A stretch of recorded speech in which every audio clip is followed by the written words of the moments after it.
Hello, in this video I want to show you how to install Microsoft Edge browser on BLACKVIEW tab 12.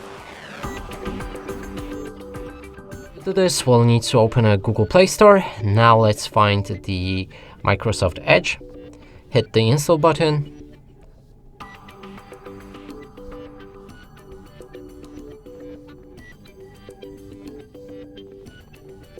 when it's ready, click on the open. Here we can begin the setup and sign in to turn on synchronization. I'm gonna do it later. Next thing is to set up for a data sharing preference. Click on confirm.